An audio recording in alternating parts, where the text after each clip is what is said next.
दोस्तों, भारत में एक ऐसा गांव है जहां सब के सब करोड़पति हैं। जी हां, करोड़पति। इनके पास धन दौलत की कोई कमी नहीं है। इस दुनिया में जितनी भी महंगी से महंगी गाड़ियां हैं, आपको इस गांव में देखने को मिलेगी। जी हां, इस गांव में। ये सोचिए कि भारत की इस गांव के लोग इतने अमीर कैसे हुए। आखिर इस गांव का राज क्या है, अमीरी का राज क्या है इस गांव में। दोस्तों, जब भी भारत के गांव की बात होती है तो आंखों के सामने कच्चे मिट्टी के मकान नजर आने लगते हैं। धूल मिट्टी में खेलते बच्चों की तस्वीर आंखों के सामने घूमने लगती है, क्योंकि हम सब ने भारत में ऐसे ही गांव देखे हैं। लेकिन दोस्तों, भारत का ऐसा गांव है जहां पर ऊंची ऊंची इमारतें हैं, महंगी से महंगी गाड़ियां भी।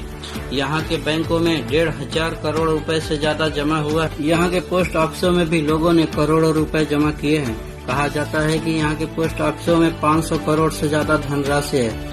लेकिन हैरानी इस बात की है कि यहाँ के रहने वाले ज्यादातर लोगों के घरों में ताला लगा हुआ है। जी हाँ, ताला। असल में दोस्तों, ये गांव गुजरात में स्थित है, जिसका नाम है बल्दिया। गुजरात के कच्छ इलाके में स्थित है। आपको जानकर हैरानी होगी कि इस गांव में रहने वाले लोगों के अकाउंट में अरबों रुपए पड़े रहते हैं। यहाँ की साफ सुथरी चौड़ी चौड़ी सड़कें और सुंदर सुंदर मकान आपको हैरान कर देगी कि आप किसी गांव में हैं या फिर विदेश में। अब आप सोच रहे होंगे कि भला यहाँ के लोग इतने अमीर कैसे हुए। असल में यहाँ के जितने लोग रहते हैं उनमें से 90% लोग विदेशों में जाकर काम करते हैं। होता यह है कि ये लोग विदेश में जाकर काम करते हैं, सिर्फ छुट्टियां मनाने के लिए 2-3 महीनों के लिए अपने गांव में आते हैं। इसी वजह से यहाँ के अधिकतर घरों में ताले लगे रहते हैं। वैसे आपको बता दें कि विदेशों में काम करने की शुरुआत इनकी आज से नहीं है। इनकी कई पीढ़ियां विदेशों में काम करती आई है। 100 से 150 साल पहले लोगों ने विदेशों में जाकर नौकरी व व्यापार करना शुरू कर दिया था। उसके बाद ये जब इस गांव में लौटे तो काफी ज्यादा धनराशि लेकर लौटे।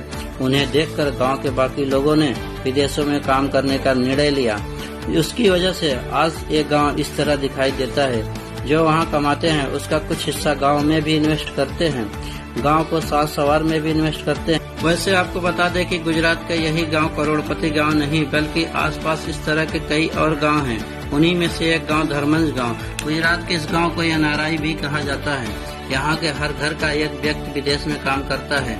बल्दिया गांव की तरह आपको इस गांव में भी खूबसूरत इमारतें, चौड़ी चौड़ी सड़कें, महंगी से महंगी गाड़ियाँ, बैंकों की कई शाखा और यहाँ तक चौराहे पर मैकडोनाल्ड के फ्रेंचाइजी भी देखने को मिल जाएंगे। हालांकि यह गांव कम, शहर ज्यादा लगता है, जो कि यहाँ पर डेवलपमेंट साफ साफ देखा जा सकता है। यहाँ पर सुपर स्पेशलिस्ट हॉस्पिटल, थिएटर हैं, बड़े बड़े नामी रेस्टोरेंट के फ्रेंचाइजी भी हैं। इतना सारा शहर में जो चीज देखने को न मिले आपको इस गांव में देखने को मिल जाएंगे। लेकिन सरकार ने इस गांव को डेवलप करने में कोई मदद नहीं की, बल्कि यहाँ के लोगों ने ही धर्मंज गांव को अपने पैसों से डेवलप किया है। वैसे आपने करोड़पति का गांव तो देख लिया, लेकिन आपको बता दें भारत में एक ऐसे अनोखे गांव मौजूद है। इन्हीं में से एक ऐसा गांव है जिसकी मुखिया की 60 पत्नियां हैं। दोस्तों, हम बात कर रहे हैं लोगोवा गांव की, जो कि भारत का आखिरी गांव भी कहा जाता है। भारत में आधा हिस्सा म्यांमार में है। दोस्तों, यह गांव घने जंगलों से म्यांमार की सीमा से सटा हुआ है। लेकिन इस गांव की सबसे बड़ी खास बात यह है कि गांव की मुखिया के घर के बीचों बीच से ही भारत और म्यांमार की सीमा गुजरती है। वहीं यहाँ के लोग गांव के प्रमुख को अंग कहते हैं। लेकिन इस गांव से रोचक यह है कि इस गांव का प्रमुख, जिसकी आज के समय 60 पत्नियां हैं और ये 70 से अधिक गाँव पर शासन करता है। गांव के प्रमुख की तरह ऐसे कई भी घर है जिसके घर के बीचों बीच म्यांमार की सीमा गुजरती है। इतना समझ लीजिए कि उनका किचन अगर भारत में है तो उनका बेडरूम म्यांमार में।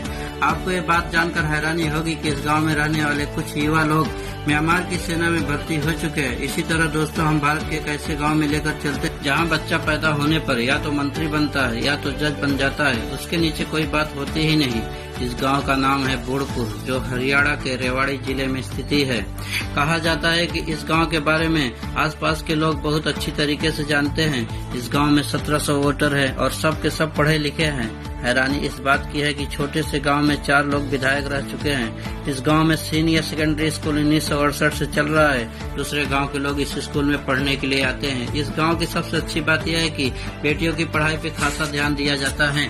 इस गांव का इतिहास कुछ ऐसा है कि यहाँ पर सदियों से यहाँ के लोग राजनीति में ऊंचे ऊंचे पद पर रहते हुए आए हैं। PWD मंत्री राव नरवीर सिंह इसी गांव से हैं। कहा जाता है कि राजनीति को करियर के रूप में देखा जाता है। वजह है कि यहाँ के युवा राजनीति में जाने के लिए हमेशा तैयार रहते हैं। इसके अलावा दोस्तों, आपको भारत के एक ऐसे गांव में लेकर चलते हैं जहां पर पहुंचने पर आपको लगेगा कि आप भारत के किसी गांव में नहीं बल्कि साउथ अफ्रीका में हैं। गुजरात के बल के गिर जंगलों के बीच में जाम्बुर नाम का गांव फंसा हुआ है। लोग इसे अफ्रीका भी कहते हैं। असल में यहाँ पर सिद्धि नाम की आदिवासी जनजाति रहते हैं जो मूल रूप से अफ्रीका के बंधु समुदाय से संबंध रखती है।